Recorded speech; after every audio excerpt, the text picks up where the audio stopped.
دنیا کی مثال سانپ کی سی ہے کہ چھونے میں نہایت نرم ہے مگر منہ میں قاتل و مہلک زہر لیے ہوئے ہے۔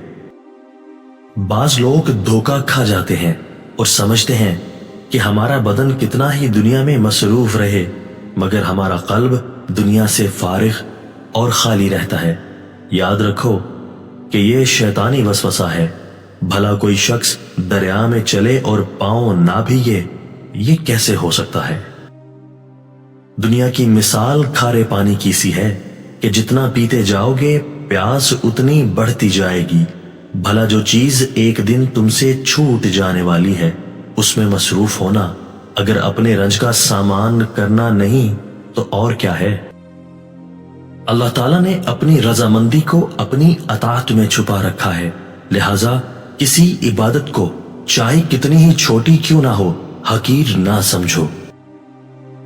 جو شخص اپنے آپ کو قابل عظمت سمجھے ہوئے ہو تو گویا وہ اپنی اصلیت سے ناواقف اور خاتمہ کے اندیشہ سے بے خوف ہے۔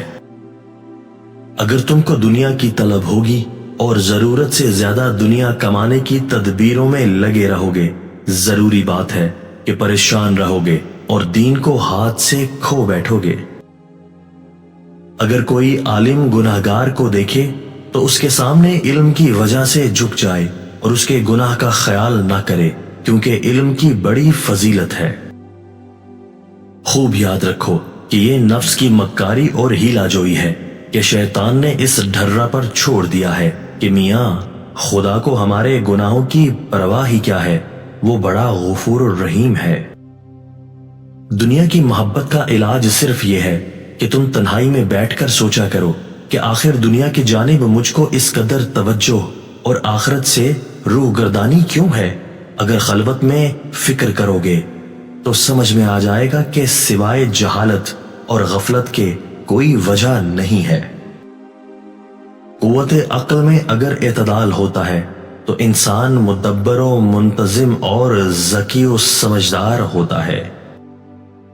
اگر تم نفس کے پابند ہو گئے اور خواہشات و تعلقات میں جکڑے گئے ہو تو یاد رکھو کہ ہر قسم کی ذلت و رسوائی تمہیں اٹھانی پڑے گی۔ شہوت کی حالت اعتدال کا نام پارسائی ہے۔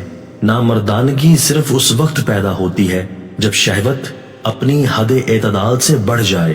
پارسائی اللہ پاک کو پسند ہے۔ اس سے جو خصائل پیدا ہوتے ہیں وہ سخاوت، حیا، صبر اور قناعت ہیں۔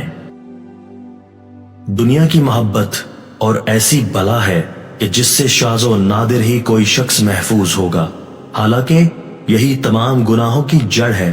بس اس کا علاج مقدم اور سب سے زیادہ ضروری سمجھنا چاہیے۔